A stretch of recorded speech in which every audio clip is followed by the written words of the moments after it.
Hey guys, it's Fleckas. This week we're at the Pride Parade in West Hollywood. We're going to ask some questions about some stuff and see what people say. Where's the message of the day?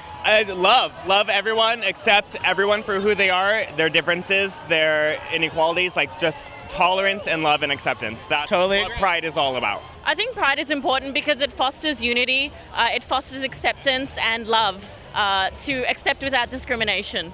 What we can offer here in Los Angeles is a friendly and forward-thinking city. It's very inclusive for all. There's children here. There's people of all colors here. They say actually God loves everybody, so that's nice. Except for when I whip out my Trump hat or when I talk about Trump, there is no love there. That's the only thing. So you're tolerant and you're inclusive if you agree with them. If you don't, if you voted for Trump, if you're not a Hillary lover, you're out. What do you think about Donald Trump in general? If you don't have anything nice to say, don't say anything at all. That's a good way to do it. What do you think about Donald Trump? Fuck Trump. What do you think of Donald Trump? Him. Oh God, die, honestly. Tolerance and love and acceptance. For the most part, people have been really welcoming, really fun, really exciting, but logically, they fall a little bit short when it comes to ideas of truth or standards that they set. This is my pretty side. And it is, My George Clooney side. at least you have a good side. I just got two bad sides. Who is like the number one enemy of the LGBTQ community right now? And what can we do to raise more awareness for the community itself? Well, you know what? I think a lot of people are still against these kind of events. What do you think the number one opponent of the LGBTQ community is at this point? I would say the Trump administration, as well as, I'd say pretty much. Do you think Islam at all? Islam, I think, is against the entire American society. I don't think that they're necessarily targeting the gay community. When you actually talk to them about Donald Trump, I don't think they know anything. They mostly go off based off what they hear. What are some things that Trump has done to the gay community that you think is something we should be worried about? I think everything. I mean, he's pretty much against us. You know, he thinks that we have no rights, that we need to go back to be discriminated and even prosecuted for, just being gay. I think it's... Where are you seeing that, though? What are some things that he's done to do that? Well, it's like by taking rights, he actually got rid of some of the... I can't remember exactly now. What are some things that the Trump administration has done to target the LGBTQ community, and what are some ways we can fight back? I would say by reversing pretty much everything that has gone on that has brought us forward since the Obama administration. I think that's what's brought us back from there, and what could bring us forward. What do you mean by reverse? What did you mean by that? Reverse what was done so far? Oh gosh, I just got... A lot of people I know who are Trump supporters are gay and are, they do like the Pride events, and unfortunately it gets very politicized. Are you seeing similar things? I absolutely do, because I know a lot of Trump supporters that are gay also, and they just live their life normally like a normal person. They don't go around with assless chaps and leather pants, and they don't make it their identity. And I think that the problem is a lot of people here, that's their whole identity, is to be this gay person, this flamboyant person wearing a feather boa, and it actually draws more attention to them than just kind of living like a normal life like a gay person. A lot of people I've spoken to today are kind of bringing politics into Pride a lot and have some issues with the Trump administration. I hope there's an accident and he may not survive. I'm very pro-LGBT. I'm very pro-trans. That there is no doubt about that. But also, I think that us as gay people should focus on exactly on what is beneficial for us. And if we go just around screaming, "Oh, the president is bad," blah blah blah, that is just not okay.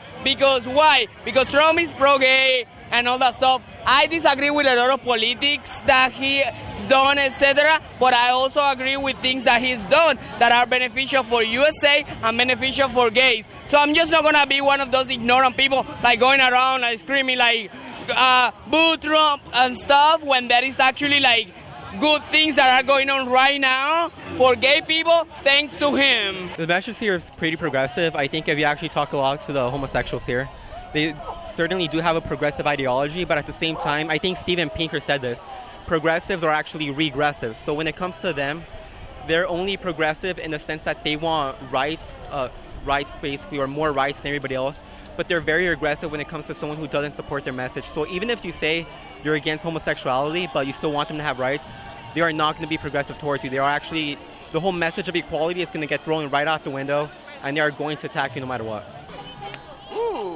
it's not just about gay, it's about sexual gay. Everyone on the floats, if you've been watching, they've been all sexual and shimmying and everything, and naked sailors and whatnot. So I think it's more about this sexualized culture, and it's almost kind of sexualizing young children. That's my take on it. I think it's a little too much. And why not celebrate gay without celebrating sexuality? There's people with their butt cheeks hanging out. I think it's a little inappropriate to bring your kids here, but they're all about it.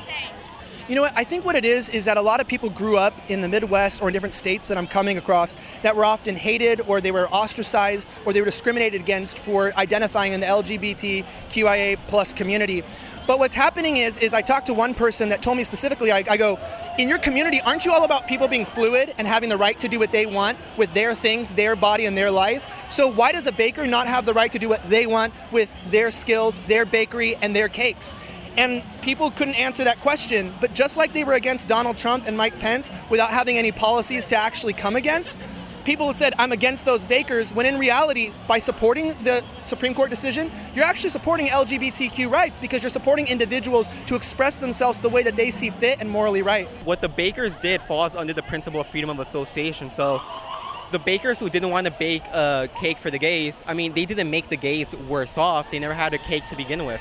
And in a capitalist society, and especially a free market, they could take their business somewhere else, and the baker who didn't bake the cake isn't studying any worse off, but he may get the backlash of what's to come. You're a business. You're doing business for the public. You should do it for everybody. Absolutely. What do you do for work? I work at Starbucks, but I'm also a special effects makeup artist and costume design on the side. Very cool. I can see that. What would you do if Donald Trump came into your Starbucks today? Probably lose my job, because I would jump over that counter and beat him. You're a business. You're doing business for the public. You should do it for everybody. What does your sign say? My sign, I have two signs. It says Happy Ramadan on one side, Muslims against hate on the other. Very cool. I think that's a powerful message, and I hope people take it seriously. What do you think the number one threat to the LGBTQ community is? I think it's organized religion, and that sucks. And there's nothing against organized religion. When people's personal beliefs fight others' people's personal beliefs, that's not something that we're not used to, but it's the hate piece of it that really pulls people apart and that breaks souls and breaks hearts. That's really what we're kind of up against, is the hate piece of all of it. Totally agree. Are you referring to Islam? No, not at all. I think that it's not necessarily specific religions. It's their organization of what they believe these people to be like. If Hillary had her way, she would have brought over 500,000 refugees here. That was her plan right away. Refugees in Boys Town don't mix. Promise you that. People also don't really have very positive impressions of Muslims, so we're here to show that Muslims are queer too, and Muslims are against hate, and Muslims are American like everybody else. Absolutely. I totally agree with you. When it comes to the bad impression people do have of Muslims because of maybe some situations in the Middle East, Saudi Arabia, what are some ways we can kind of combat that preconceived notion, and what is the truth behind what's really going on? I can't speak much about what's going on over there. I would say that a lot of times people use religion to push a political agenda, and religion is not political, actually. And so whatever's happening in the Middle East is actually not really indicative of the faith. What was your first question? Do you think when it comes to the Muslim faith, Islam kind of is a theocracy in a way in a lot of these countries, and it is kind of trying to play a more political role. Do you think there's any room for that here? Do you think we have to be careful with the people we let in from these countries? How does that work? I think this country was actually founded upon letting immigrants in, and our borders are open. And I do disagree with religion playing a role in any government. So I agree with the theocracy going on, but I don't think the faith calls for things like that. Do you think gays are well received in these countries, though? I think that is yet to be proven. Do you love Trump? Well, at the beginning I was kind of skeptical, but right now he's doing an amazing job, and I'm not going to be here saying about Trump. No, he's doing a good job, and good for him, good for LGBT people, good for trans, and good for everyone. I love everyone. Me too. Good. Thank you for talking to me. Nice to meet you. Thank you guys for watching another Fleccas Talks in the Books. Please like, share, subscribe, all the good stuff, and we will see you at the next one. If you met Trump today, if Trump came into your workplace, what would you tell him? I would say that, I hope that there's somebody gay in his family